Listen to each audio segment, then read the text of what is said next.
Si alguna vez te han operado, te dijeron algo antes de entrar al quirófano. Cuenta hasta 10. Te vas a quedar dormido. Cuando despiertes, ya terminó. Y tú lo creíste, porque eso es lo que parece desde afuera. Cierras los ojos y despiertas. Pero lo que pasa en esos minutos entre que cierras los ojos y que los vuelves a abrir, no tiene nada que ver con dormir. Y cuando lo sepas, vas a ver la anestesia de una forma completamente diferente. Bienvenido a Así Nació Eso, el canal donde descubrimos la historia real detrás de las cosas que ves todos los días. Quédate hasta el final porque hay un porcentaje de personas que experimenta algo durante la anestesia que los médicos raramente mencionan antes de la cirugía. Vamos, para entender qué hace realmente la anestesia general, hay que entender primero qué no hace. No te pone a dormir. El sueño y la anestesia general parecen lo mismo desde afuera. Ojos cerrados, sin movimiento, sin respuesta. Pero en el cerebro son estados completamente diferentes. Durante el sueño normal tu cerebro sigue activo, procesa memorias, regula el cuerpo, genera sueños. Si alguien te llama con suficiente intensidad, despiertas. Tu cerebro mantiene cierto nivel de conciencia y respuesta al entorno. Durante la anestesia general, el cerebro entra en un estado que no ocurre naturalmente en ninguna otra circunstancia. No es sueño, no es inconsciencia, es algo que la ciencia todavía no comprende completamente. Y ese es el dato que más incomoda a los anestesiólogos cuando tienen que explicarlo. Después de más de 170 años usando anestesia general, los médicos todavía no saben exactamente cómo funciona a nivel molecular. Saben qué hace, saben cómo administrarla con seguridad. Pero el mecanismo exacto por el que ciertas moléculas apagan la conciencia humana sigue siendo uno de los misterios no resueltos de la medicina moderna. Ahora viene la parte que nadie te dijo antes de tu última cirugía. La anestesia general hace 3 cosas simultáneamente. Las 3 son necesarias. Y las 3 juntas son lo que hace que la cirugía sea posible. La primera es la pérdida de conciencia. El cerebro deja de registrar estímulos del entorno de forma consciente. No procesas lo que pasa, no formas memorias de lo que ocurre. La segunda es la analgesia, el bloqueo del dolor. Sin este componente, aunque estuvieras inconsciente, tu cuerpo respondería a los estímulos dolorosos con reacciones involuntarias.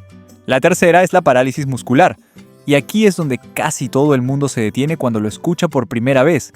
Los anestesiólogos administran un relajante muscular que paraliza completamente todos los músculos del cuerpo, incluyendo los músculos de la respiración. Por eso en cualquier cirugía con anestesia general, hay un tubo en la garganta, conectado a una máquina que respira por ti, porque tus pulmones no pueden hacerlo solos, no porque fallaron, sino porque el anestesiólogo los desactivó intencionalmente. El cuerpo que está sobre la mesa de operaciones durante una cirugía no puede moverse, no puede respirar solo, no puede toser, no puede reaccionar de ninguna forma al entorno. Todo eso está siendo hecho por máquinas y por el equipo médico. Y eso es exactamente lo que permite que el cirujano opere. Sin el relajante muscular, cualquier movimiento involuntario durante la cirugía sería catastrófico. La parálisis no es un efecto secundario de la anestesia, es un componente deliberado y esencial del protocolo. Ahora viene algo que genera la reacción más fuerte de todas las personas cuando lo escuchan. La conciencia intraoperatoria. Existe un porcentaje pequeño pero real de personas que durante la anestesia general recuperan parcialmente la conciencia, sin que el equipo médico lo sepa, sin poder comunicarlo, sin poder moverse. Se estima que ocurre en aproximadamente 1 o 2 de cada 1000 procedimientos con anestesia general. No es un mito urbano, está documentado médicamente. Esas personas pueden escuchar conversaciones del equipo quirúrgico, pueden percibir sensaciones sin poder procesarlas como dolor completo en ese momento, pero no pueden mover ningún músculo para comunicar lo que están experimentando, porque el relajante muscular sigue activo. La razón por la que ocurre es técnica. La anestesia requiere un equilibrio preciso entre múltiples medicamentos administrados simultáneamente. Si la concentración de alguno de ellos baja más de lo esperado en algún momento, puede ocurrir este estado parcial de conciencia. Los anestesiólogos modernos usan monitores de actividad cerebral para detectar y prevenir exactamente esto. Pero la tecnología no es perfecta, y los casos siguen ocurriendo. Y hay algo más sobre los efectos de la anestesia que casi nadie menciona.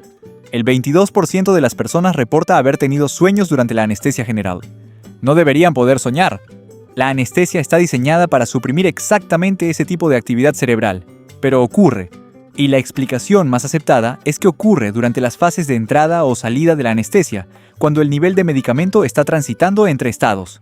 No durante el procedimiento en sí, sino en los minutos antes de perder la conciencia completamente o en los minutos antes de recuperarla. Ese periodo de transición es cuando el cerebro parece generar esas experiencias oníricas que muchos pacientes reportan al despertar. Hay algo más sobre la historia de la anestesia que conecta todo lo que aprendiste hoy. La primera anestesia general documentada en Occidente fue administrada en 1846 en el Hospital General de Massachusetts. El médico que realizó el procedimiento usó éter como agente anestésico. Antes de ese momento, las cirugías se realizaban sin ningún tipo de anestesia. Los pacientes eran sujetados físicamente. Y los cirujanos competían por velocidad, no por precisión. El cirujano más famoso de la época previa a la anestesia, Robert Liston, podía amputar una pierna en menos de 30 segundos. No como hazaña técnica, sino como necesidad humana para minimizar el tiempo de sufrimiento del paciente. La anestesia cambió completamente la relación entre el cirujano y el paciente. Permitió cirugías que antes eran imposibles simplemente porque ningún ser humano consciente podría soportarlas. Y abrió la puerta a toda la cirugía moderna. Trasplantes de órganos, cirugía cardiovascular, neurocirugía. Todo depende de la anestesia general para ser posible. Pero hay algo más sobre los tipos de anestesia que la mayoría de las personas no distingue correctamente. La anestesia general que paraliza el cuerpo completo y desconecta la conciencia es solo uno de los tipos. La anestesia regional bloquea la sensación en una parte específica del cuerpo. La epidural que reciben muchas mujeres durante el parto es anestesia regional. La persona está completamente consciente. Puede hablar, ver, escuchar, pero no siente nada de la cintura hacia abajo. Y la anestesia local que usa el dentista solo afecta una zona muy pequeña. Unos dientes, parte de la encía. El paciente está completamente consciente y solo esa área está insensible. 3 tipos de anestesia completamente diferentes. 3 mecanismos distintos. 3 experiencias completamente distintas para el paciente. Y solo el primero, la general, involucra la parálisis y la pérdida total de conciencia que acabamos de explicar.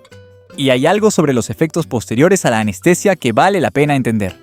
El periodo de confusión y desorientación que muchas personas sienten al despertar no es causado por el sueño. Es causado por los medicamentos saliendo del sistema nervioso.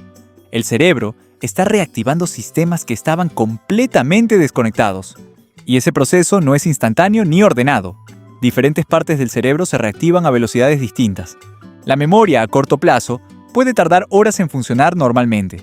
El procesamiento espacial puede estar alterado por horas también. Y en personas mayores, ese periodo de confusión puede durar días.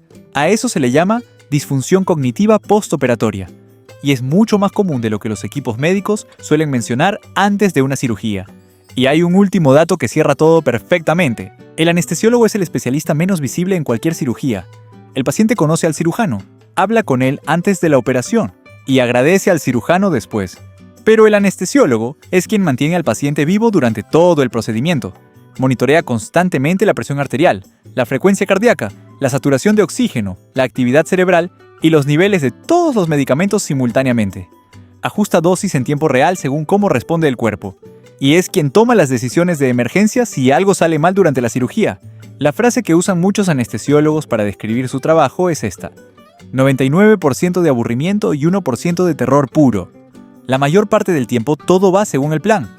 Y el 1% que no va según el plan requiere la respuesta más rápida y más precisa de toda la medicina.